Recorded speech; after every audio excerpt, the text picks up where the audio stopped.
ونستعينه ونستغفره ونعوذ بالله من شرور أنفسنا ومن سيئات أعمالنا من يهد الله فلا مضل له ومن يضلل فلا هادي له أشهد أن لا إله إلا الله وحده لا شريك له وأشهد أن سيدنا محمدا عبده ورسوله لا نبي بعده اللهم صل وسلم وبارك وكرم اللهم صل وسلم على سيدنا محمد الفاتح لما أغلق والخاتم لما سبق ناصر الحق بالحق الهادي إلى صراطك المستقيم أما بعد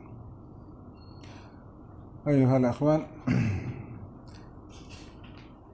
mari masih kita membahas tentang al-ikhlas. Kita sudah masuk pembahasan yang hari ini ke-11. Jadi sisa 3 pembahasan lagi yang berkaitan dengan ikhlas. Ya, semoga Allah memberikan keikhlasan dari setiap amal kita dan Allah jauhkan hati kita dari penyakit riya. Amin ya rabbal alamin. Ayuhal akhwan. Pada hikmah ini Imam Ibn Athaillah mengingatkan kita tentang riya khafi, riya yang tersembunyi. Ya. Riya yang tersembunyi ini terkadang tidak kita sadari. Ya. Tapi ada tanda-tandanya, nyata tanda-tandanya, nyata bukti-buktinya. Ayuhal akhwan, niat ini sangat penting sekali. Innamal a'malu binniyat wa innama likulli imri'in ma nawa. Sesungguhnya amal itu tergantung niatnya dan Allah akan memberikan seseorang tergantung pada niatnya. Kekalnya kita di surga, kekalnya orang yang menyekutukan Allah di neraka, dan tidak kekalnya seorang muslim yang bermaksiat, dia tidak kekal di neraka, dia akan kembali ke surga. Ini disebabkan karena niatnya. Jelas, kita harus pahami betul penting niat. Nanti kalau Allah tetapkan kita di surga, kekalnya kita di surga itu bukan amal, tapi niat. Ya. Kalau orang meyakini bahwa kekalnya seseorang itu di surga karena amalnya, maka akan janggal. Janggalnya seperti ini.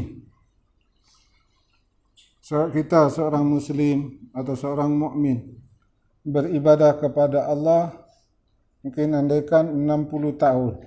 Allah kasih umur sampai 60 tahun. Ya, ibadah taat kepada Allah. Lalu nanti di surga kekal. Kehidupan surga sehari sama dengan 1000 tahun. Kalau seorang mukmin seperti itu kita tidak janggal. Yang janggalnya kalau dia seorang kafir.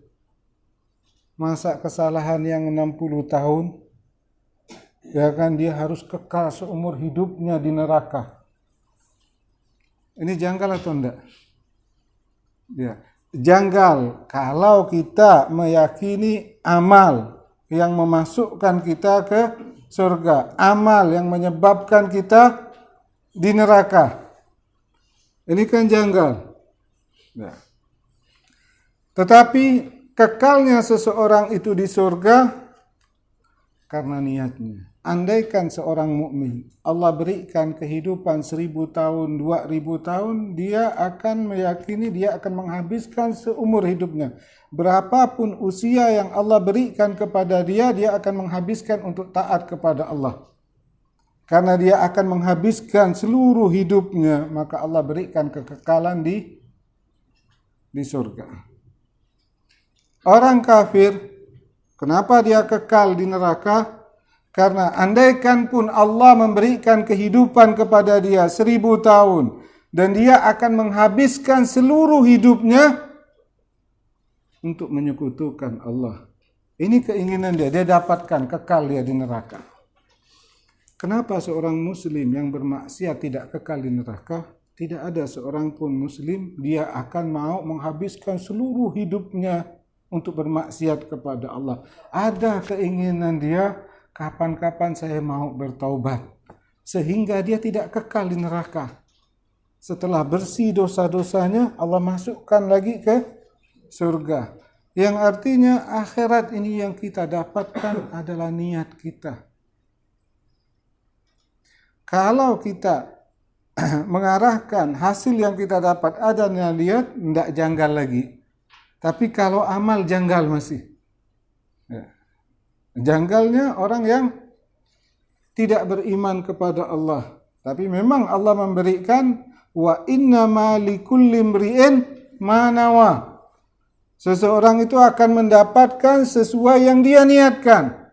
Seorang mukmin dia niat untuk menghabiskan hidupnya menyembah kepada Allah, berapa lama pun Allah berikan hidupnya dia, maka Allah berikan balasan seumur hidupnya kekal di surga.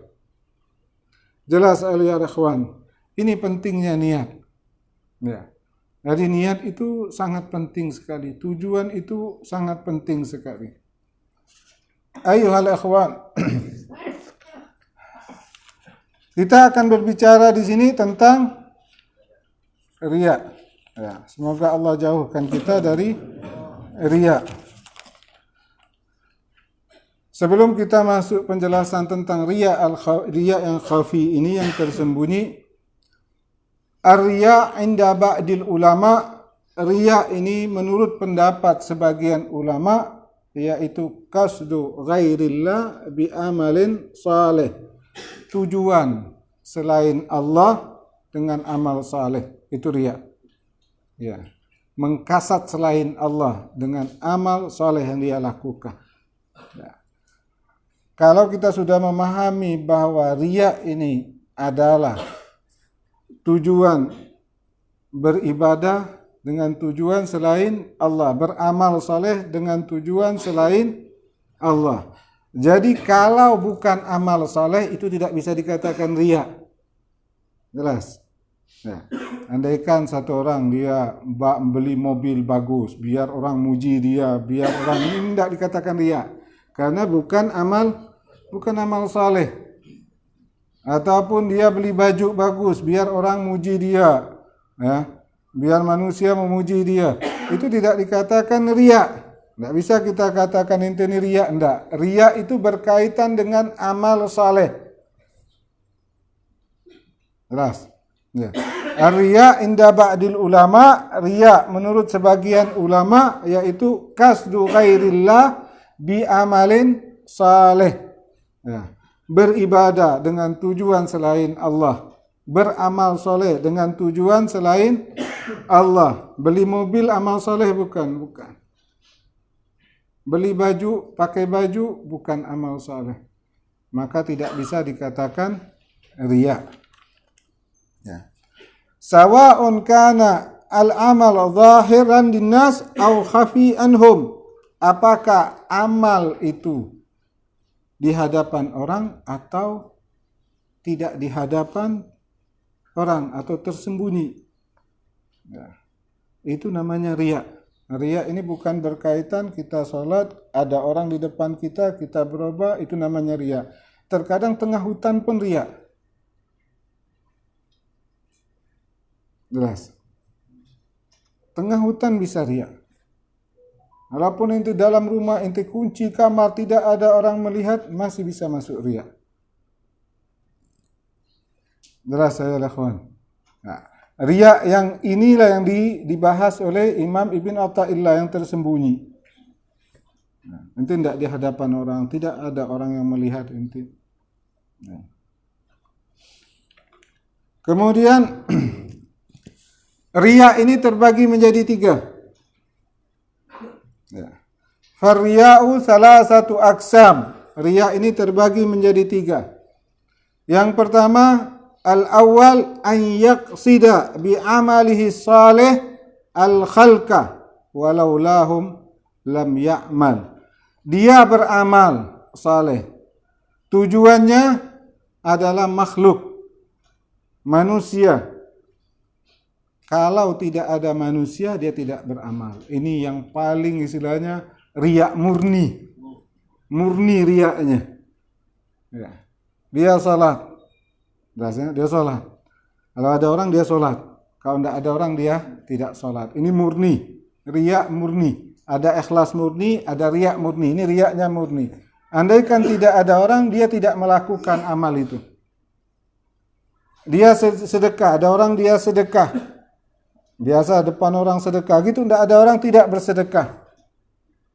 Benar-benar sedekahnya karena orang. Ini sudah sampai ke pangkal. Ini sudah sampai ke puncaknya riya ini. Puncak riya udah ini. Udah 100% istilahnya jelas dan nyata. Ini yang pertama. Kemudian yang kedua, an ya'mal lil madhi was sana. Dia beramal, beribadah kepada Allah, tujuannya agar dipuji, disanjung, dihormati orang, dicintai orang. Ini riya, ini yang dibahas ini Imam Ibn Athaillah di pembahasan ini. Ini bisa datang. Biasanya kita baca zikir,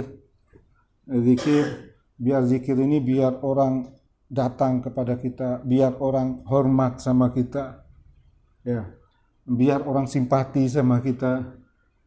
Ya. Maka ketika dia keluar mendapatkan simpati, jelas. Bahkan ulama mengatakan kalaupun dia beramal agar orang hormat sama dia, simpati sama dia, kalaupun betul dia mendapatkan, itu istidraj namanya.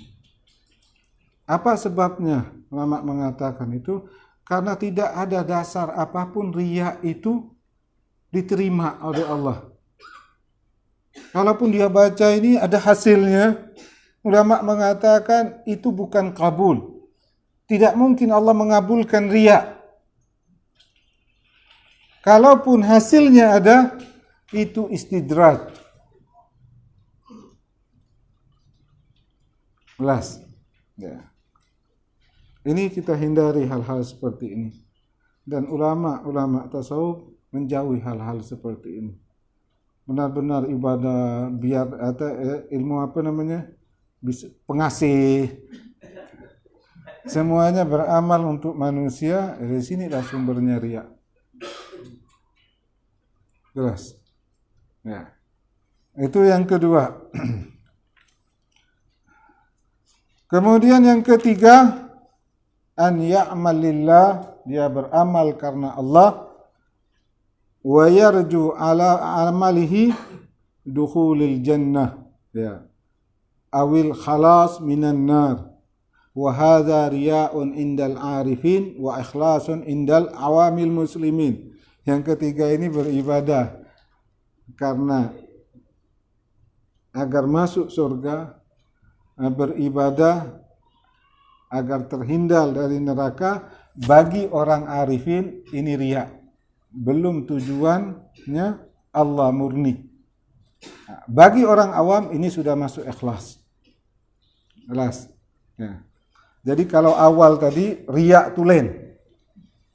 Kalau ada orang dia beribadah, kalau tidak ada orang dia tidak beribadah. Kalau yang bawa ini ikhlas tulen. Tujuannya murni Allah. Tidak ada siapapun. Bukan surga, bukan neraka. Ikhlasnya penuh. Jelas. Tapi ini menurut orang-orang arifin, orang-orang yang bermakrifat kepada Allah. Bagi mereka beribadah karena surga ataupun neraka, ini riya. Masih ibadahnya tertuju kepada selain Allah. Bagi kita itu ikhlas. Kalau orang bisa sampai ke sana, udah bagus sudah. Jelas. Kemudian kita masuk tanda-tanda riya. Ini tanda-tanda yang nyata. Orang riya itu mempunyai tanda-tanda, pasti nampak ada tanda-tandanya. Dan tanda ini kita bisa mengenal kita masuk riya atau tidak. Yang pertama, nasyatuhu fil jalwa wa kasaluhu fil khalwa. Ya. Dia rajin saat di hadapan orang, dia malas saat tidak di hadapan orang. Ya. Dia rajin saat di hadapan seseorang dan dia malas. Ada perbedaan ketika ibadah di hadapan seseorang dan ketika ibadah tidak di hadapan seseorang, itu ada perbedaannya. Nah, ini masih mending. Kalau tadi pangkal. Kalau sudah menyentuh pangkalnya amal, kalau ada orang dia ibadah, kalau tidak ada orang ditinggalkannya ibadah. Kalau yang ini masih kurang. Ya, jadi saya tanda itu tidak perlu dimasukkan lagi, jelas dah. Jelas. Itu yang pertama. Masih ringan riyanya. Yang fatal itu yang sampai meninggalkan. Ya. Kemudian yang kedua, nasyatuhu indal madhi wa kasaluhu indal dzam. Ya. Rajin kalau dipuji, oh itu solatnya bagus, sedekah bagus, semangat dia. Kalau tidak dipuji, lemah dia solatnya. Bukan tidak dipuji, kalau dicela. Indal dzam, yaitu kalau dia dicela orang ibadahnya, langsung lesu dia. Yang lebih fatal lagi dia, kalau dipuji dia kerjakan, kalau dicela dia tinggalkan. Ini fatal nih.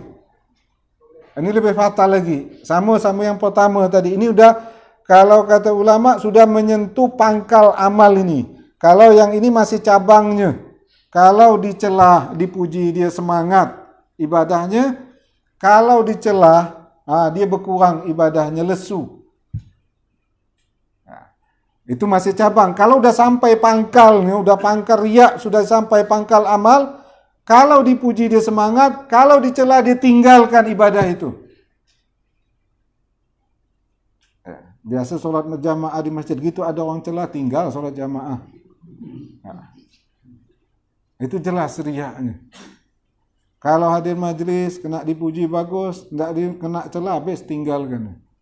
Itu berarti udah nyentuh pangkal amal itu. Kalau masih di cabang, dia hanya berkurang. Berkurang ibadahnya. Dipuji semangat, dicela lesu. Itu riya.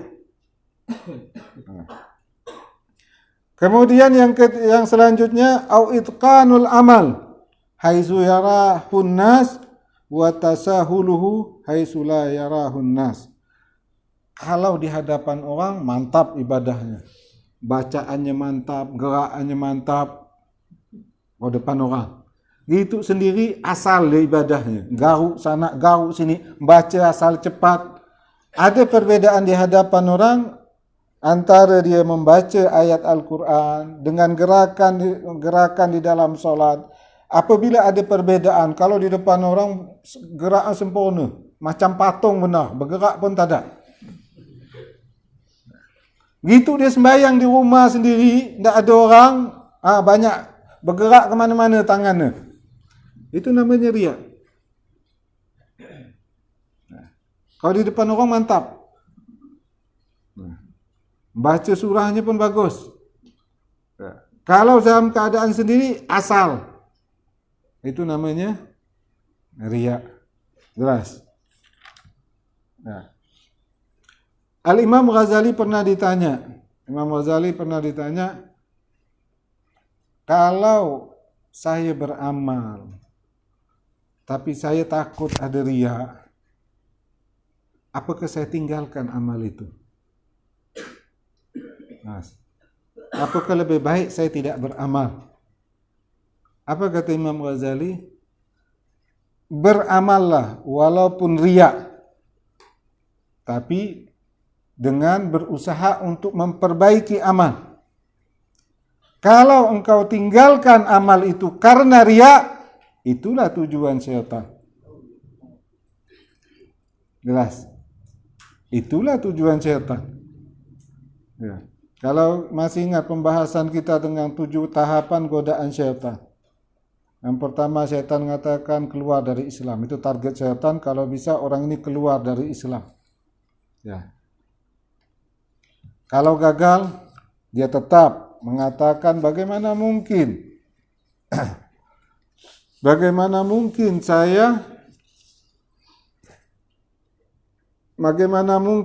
saya tidak menyembah Tuhan yang menciptakan saya. Berhasil dia. Ya, itu perasaan nyamannya. Kalau ada perasaan nyamannya jadi orang kafir.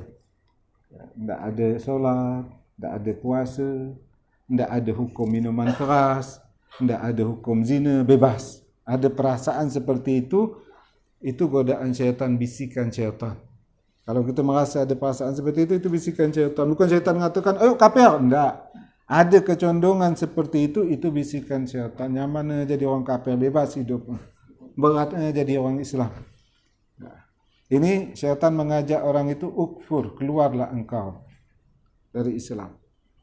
Nah, kalau kita mengatakan, kita menjawab syaitan, saya tidak mungkin tidak menyembah kepada Tuhan yang menciptakan saya.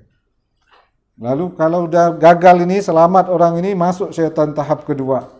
La tuti' rabbak. Udah, kalau kau Islam, katanya syaitan, kau pasti masuk surga. Udah, tak perlu taat lagi. Islam artinya kan selamat. Tenang aja. Orang Muslim pasti masuk surga, kata syaitan. Nah, jadi, awal diarahkan untuk keluar dari Islam. Yang kedua, agar orang itu tidak beramal. Nah, lalu kita katakan, kita jawab syaitan, dosa nanti jawab keras, dah mati. Ada kataan kita, perasaan, udahlah, gampang buat ibadah, kita Muslim. Kita harus jawab dalam hati kita katakan, wahai syaitan, aku perlu bekal. Solat, puasa, aku perlu solat, aku perlu puasa. Perjalanan yang aku tempuh jauh sekali. Setiap orang yang menempuh perjalanan pasti perlu bekal. Aku perlu bekal untuk akhiratku. Jadi aku butuh solat, aku butuh puasa. Ya.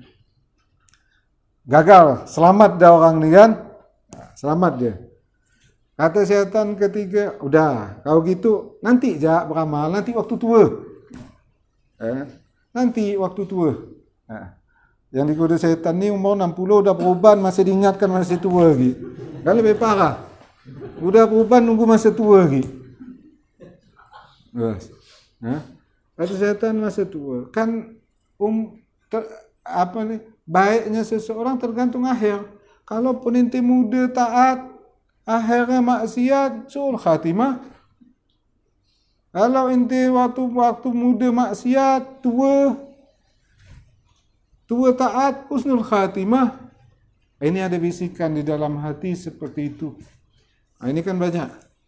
Ya. Maka kita katakan kepada syaitan, wahai syaitan, umur di tangan Allah. Umur tidak ada kaitan dengan sehat ataupun sakit. Umur tidak ada kaitan dengan muda ataupun tua. Keras. Gagal dah syaitan. Akhirnya kata syaitan apa lagi? Ya. Kalau gitu udahlah. Segera. Banyak-banyak ibadah tu syaitan. Ini syaitan ini bukan orang sembarangan, bukan makhluk sembarangan, alim besar ni. Kalau macam-macam kita gampang sesatnya. Kecuali kita tolong Allah. Ya. Yang disesatkan syaitan ini bukan sembarang-sembarangan orang, ahli ibadah yang luar biasa. Kau macam-macam kita ni sebentar syaitan nganu. Ya kata dia jalan. Ya kata dia jalan. Bahkan syaitan pun tak perlu ganggu lagi dah. Udah, ini tinggal muncul lah dia ikut. Kata syaitan banyak-banyak ibadah. Segera ibadah. Ini masuk tahap keempat. Ya. Segera ibadah. Apa tujuan syaitan? Kalau ente banyak-banyak ibadah, cepat-cepat pasti. Rosak ibadah ente. Yang pertama, ibadah itu rosak. Yang kedua, ujung-ujung ente bosan, ente tinggalkan. Itu tujuan syaitan. Biar ibadah ente rosak, ujung-ujungnya ente tinggalkan. Ajil kata syaitan. Maka kita jawab, ketika ada dorongan, cepat-cepat, banyak-banyak, zikir cepat-cepat, solat cepat-cepat. Itu bisikan syaitan. Macam dikejar orang sembahyangnya. zikir macam dikejar orang. Itu dorongan bisikan dari syaitan agar ibadah kita rusak, ujung-ujung nanti kita tinggalkan.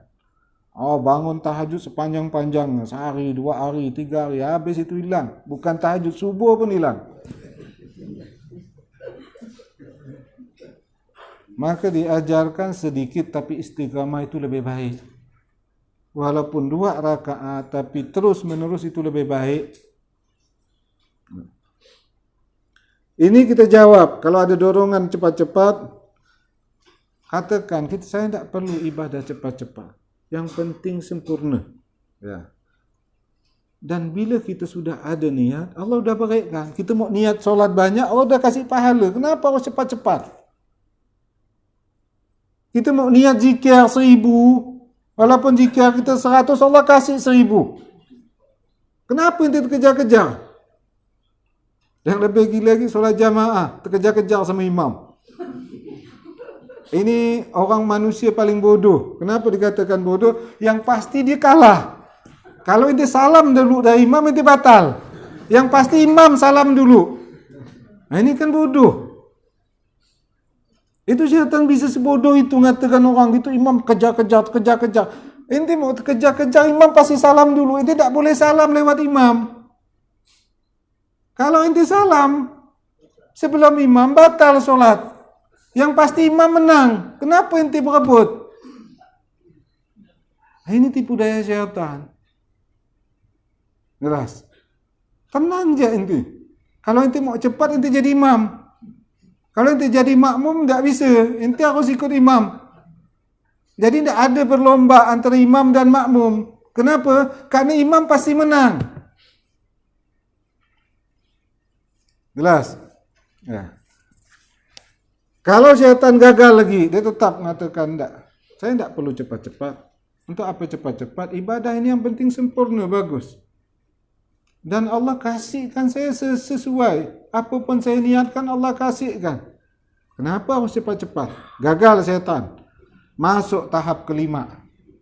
Ya, gagal. Oh, kata syaitan, kalau kau ibadah seperti ini, pelan, tenang. Kalau orang tengok, orang pasti muji kau. Masuk dah jebakan syaitan. Kalau ibadah kau ni seperti ini, kata syaitan, tenang, sempurna. Kalau orang tahu, orang manusia semua akan muji kau. Maka perasaan itu kita jawab. Ya. Wahai syaitan, aku bukan beramal karena manusia. Aku beramal karena Allah. Aku tidak peduli dengan pujian manusia. Selamat dia. Tapi kita ni paling 2-3 gagal lah. Masuk kita jebakan syaitan. Ni masuk yang kelima, berhasil dia. Masuk ke tahap ke-6. Kata syaitan, kalau kau amal ni seperti ini, bagus sekali amal kau. Ikhlas lagi karena Allah. Kau ni wali, kata syaitan. Masuk dah syaitan kan, kata syaitan, kau ni wali.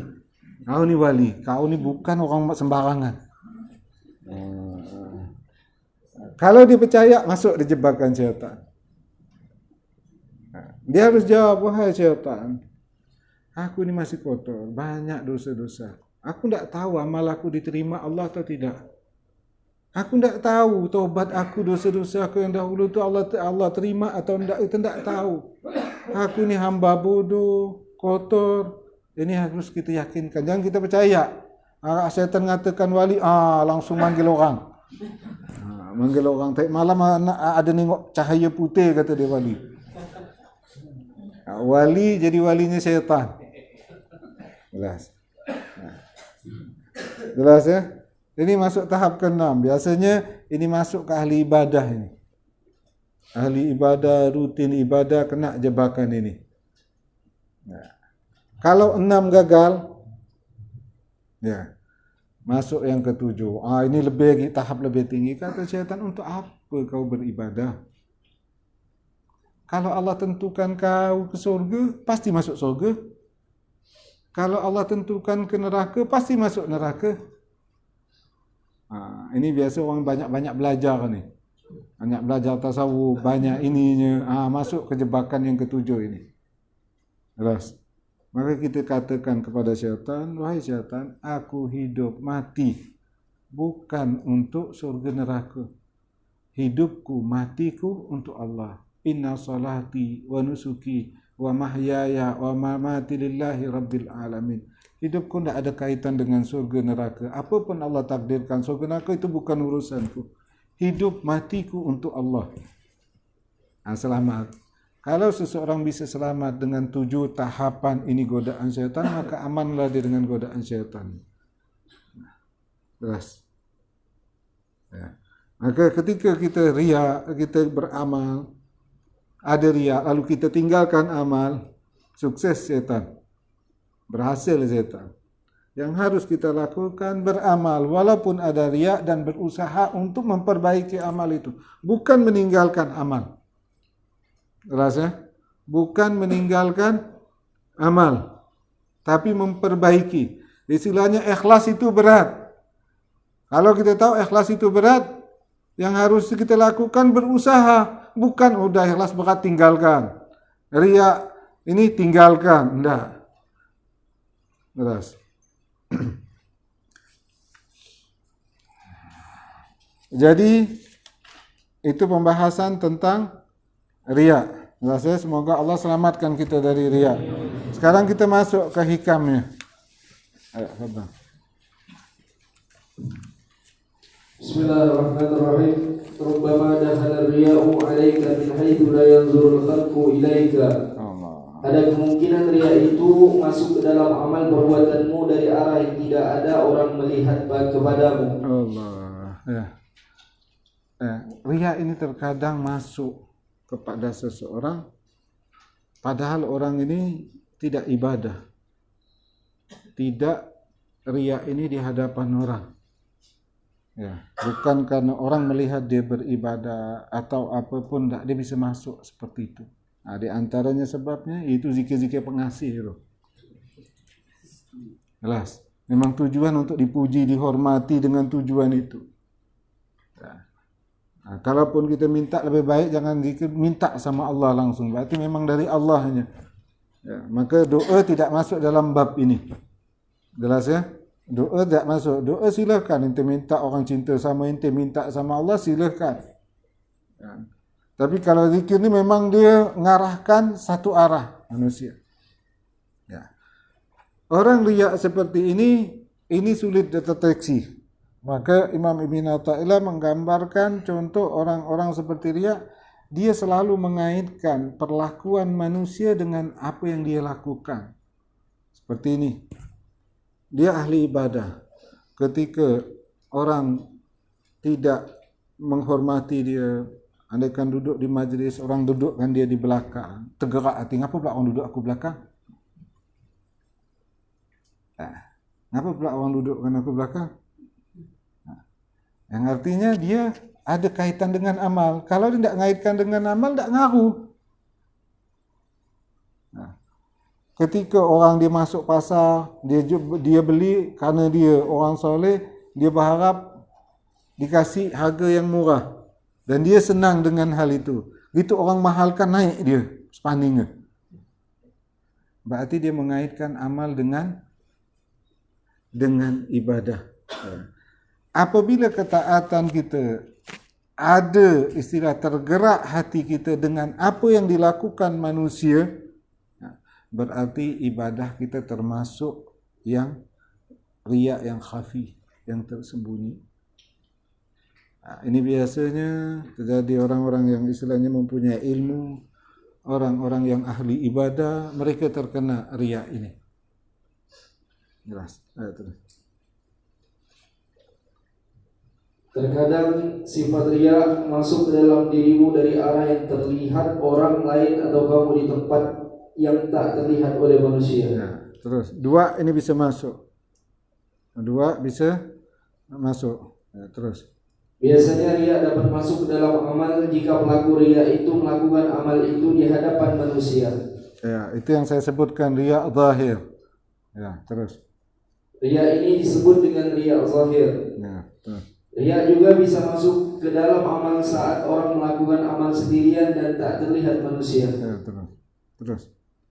Ria itu ketika orang melakukan amal dengan tujuan agar manusia menghormati dan mengagungkannya, atau agar orang lain menunaikan hak untuknya dan memenuhi kebutuhannya. Dia beramal solat, nanti orang akan datang sama dia, orang akan hormat sama dia.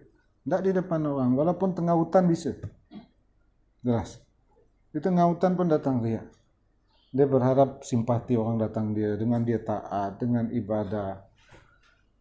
Ada terhubung antara amal dan penghormatan manusia, walaupun tidak di hadapan orang. Ya, jelas.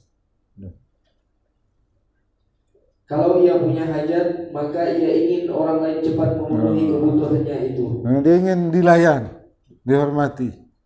Orang harus ikut sama dia. Berarti dia ngaitkan dengan amal. Jelas. Kalau tidak ngaitkan dengan amal, orang mau lakukan apa pun serah orang. Tapi dia ingin, kalau apa yang disuruh cepat dilakukan. Ingin orang melayani dia. Berarti dia mengaitkan ilmu, ibadah dengan manusia. Jelas.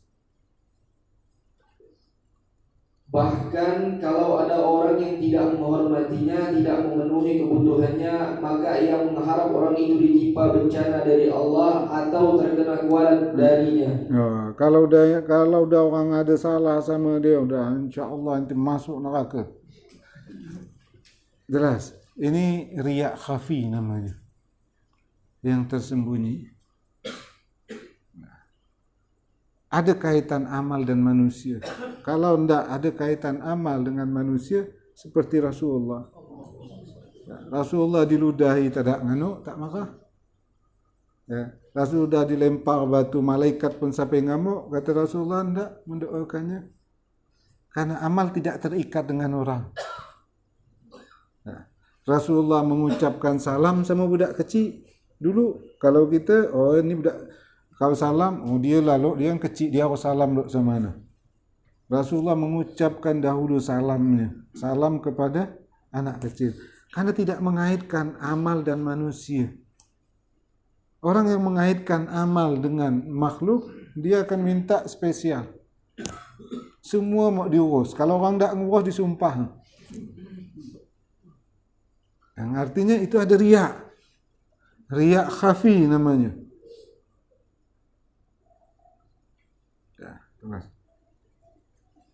Semua ini adalah tanda riya yang sama, yang penyembuhannya lebih sulit. Ini lebih sulit.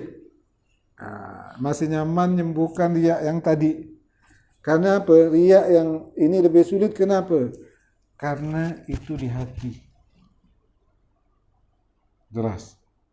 Satu yang melekat di hati. Hawa nafsu ini seperti ini. Hawa nafsu ini, ketika hawa nafsu melekat di tangan, tangan akan berbuat buruk. Ke mata, mata akan berbuat buruk. Nanti ada pembahasan tentang hawa nafsu, nanti pembahasan khusus. Dan ketika hawa nafsu ini masuk ke dalam hati, maka orang itu ingin dipuji, ingin disanjung, maka itu penyakit yang sulit diobati. Maka kalau Imam Ibn Athaillah mengatakan orang ini hanya bisa diobati dengan muz'ij, yaitu dengan kejutan yang besar untuk dia. Tadi tidur, dia mimpi masuk neraka, sadar dia taubat, hilang penyakit itu. Atau kerinduan yang kuat, nanti ada pembahasannya khusus. Ada kerinduan yang kuat, entah di malam mimpi dia nengok surga, kerinduan hilang penyakit itu. Karena sudah melekat di hati. Dan ini penyakit sulit diobati. Ya, jelas. Ya. Agar minimal istighfarlah setiap amal kita. Mohon ampun kepada Allah setiap amal kita. Jelas. Nanti ada pembahasan khusus tentang apabila hawa nafsu sudah melekat di hati nanti. Nah, itu yang paling sulit diobati. Terus. Di dalam hadis disebutkan syirik dalam umatku lebih samar dari jalannya semut di atas batu di malam yang gelap. Ya, dalam sekali barang ini riyanya. Ya, terus. Bahwa riya seperti ini melakukan amal sendirian dan tak terlihat orang disebut dengan syirik khafi yang lebih samar dari jalannya semut hitam di atas batu yang hitam di tengah kegelapan malam. Ya, terus. Diriwayatkan dari Sayyidina Ali bin Abi Thalib radhiyallahu anhu, beliau berkata, sesungguhnya pada hari kiamat Allah berkata kepada fuqara, orang yang mengaku sufi. Nanti di hari kiamat Allah mengatakan orang ahli tasawuf ini kata tidak cinta sama dunia, tidak cinta ini, ya nama dikatakan fukara, orang miskin yang menjauhi dunia.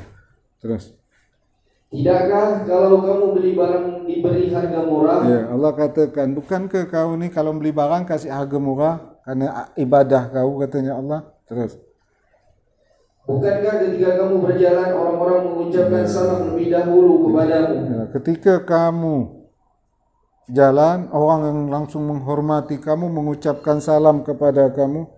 Terus, tidakkah jika kamu berhajat sesuatu, hajatmu dipenuhi oleh orang-orang? ya, ketika kamu dapat hajat, orang berebut, beli ini, dilayani langsung. Ya, terus. Dalam hadis lain disebutkan bahwa Allah berkata kepada mereka, tidak ada pahala untukmu sebab semuanya sudah kamu terima di masa hidupmu. Kata Allah, katakan kau udah dapat kan, kau taat, orang datang, orang hormat, orang dan kau senang dengan hal itu. Dan kau bahagia dengan hal itu. Dan kamu sudah mendapatkan, udah tidak dapat pahala lagi.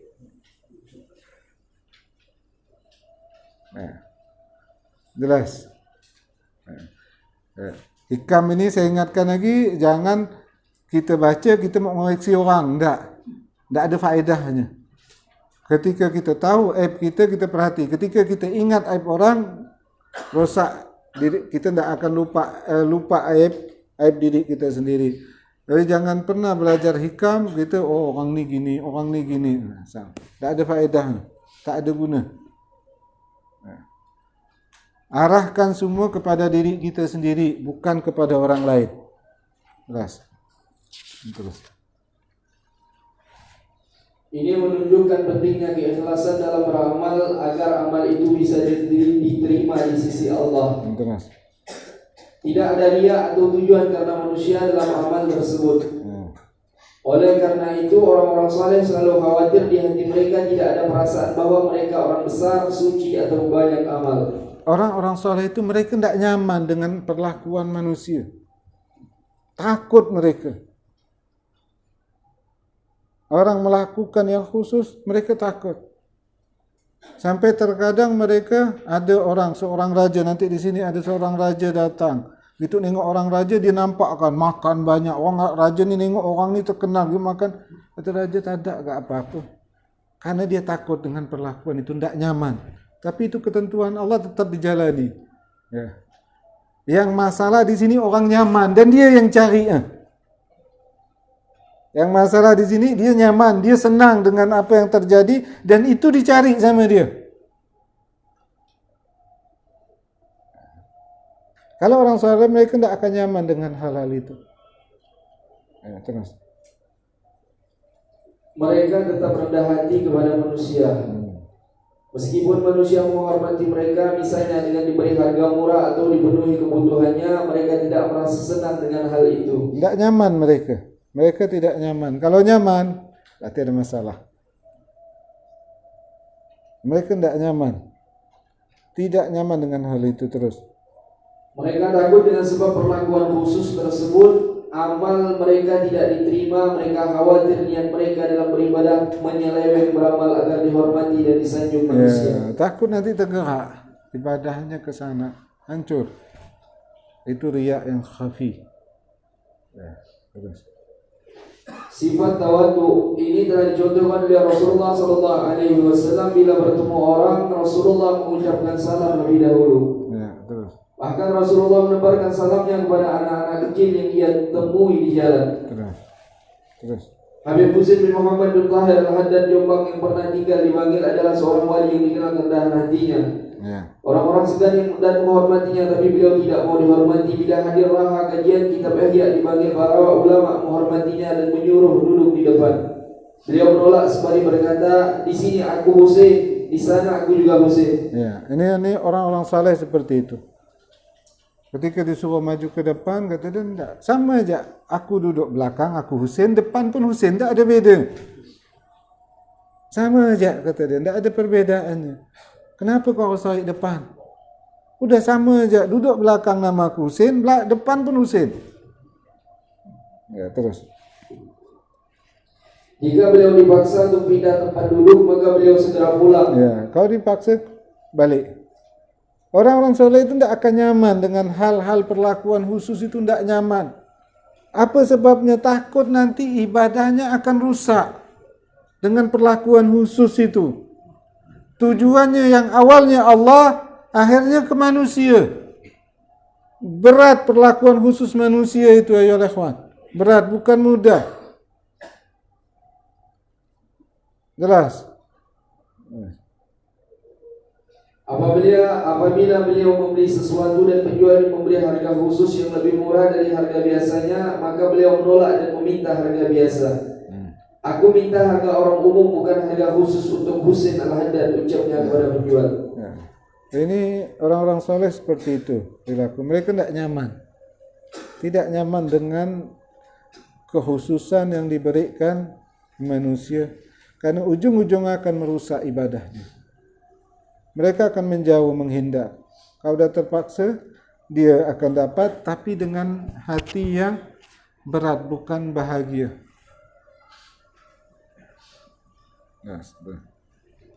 Abdullah bin Mubarak berkata, Wahab bin Munabbih meriwayatkan bahwa ada seorang ahli ibadah berkata kepada teman-temannya, kita meninggalkan harta dan anak-anak karena takut menyeleweng dari agama. Ya. Tapi kita khawatir kita sudah masuk ke dalam penyelewengan yang lebih besar dari penyelewengan yang disebabkan oleh harta dan anak-anak. Ya, itu. Terus. Yaitu karena di antara kita ada yang ingin diagungkan karena kedudukan agamanya. Ya. Kalau kita memiliki hajat, maka ia ingin hajatnya dipenuhi karena kedudukan agamanya. Allah. Kalau membeli sesuatu, ingin diberi harga murah karena kedudukan agamanya. Ya, terus. Banyak orang besar merasa takut dari jenis riya ini, karena riya ini mereka menganggap diri mereka orang jahat. Dalam sebuah syair disebutkan, manusia menyangka aku orang baik, padahal aku orang paling buruk jika engkau Allah tidak memaafkanku. Ya, ini paling ditakuti. Perlakuan manusia sangat ditakuti. Orang-orang soleh, mereka takut karena akan merusak hubungannya dengan Allah. Ya.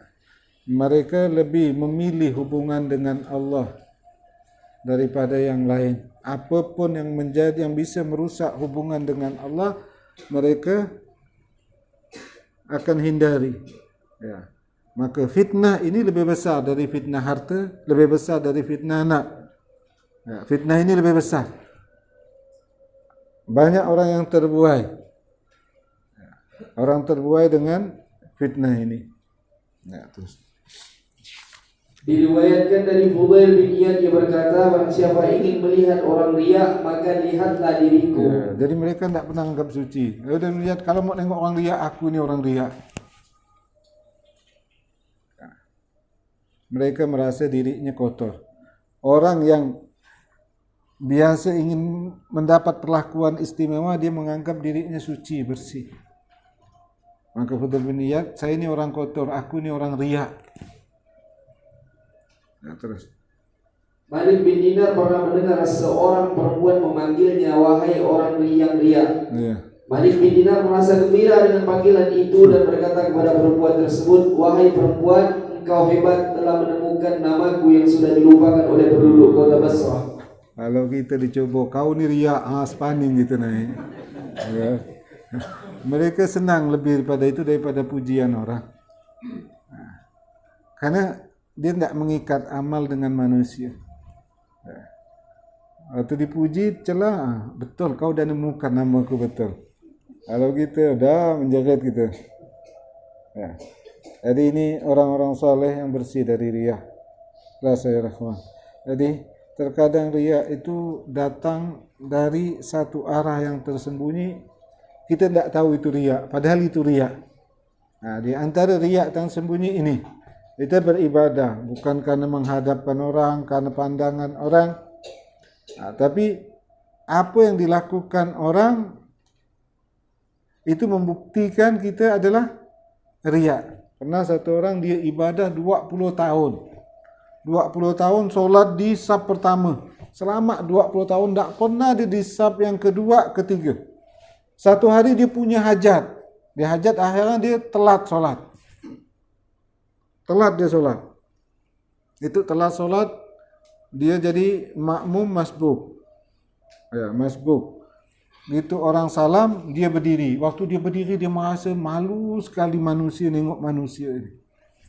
Malu sekali. Sama 20 tahun tak pernah solat di belakang dia, nengok malu. Ya Allah, berarti solat saya 20 tahun ini riak. Karena tergerak hati dia bukan malu kepada Allah sama orang. Akhirnya diqadaknya solat yang 20 tahun. Jelas. Kadang tak nampak riak ni datangnya. Seperti tak riak. Gitu dilayan orang, kita senang, kita bahagia, kita merasa layak, nampak riak. Jelas ya ikhwan. Semoga Allah selamatkan kita dari riak. Allah bersihkan hati kita dari riak. Amin ya rabbal alamin. Subhanaka Allahumma bihamdika asyhadu an la ilaha illa anta astaghfiruka wa atubu ilaik.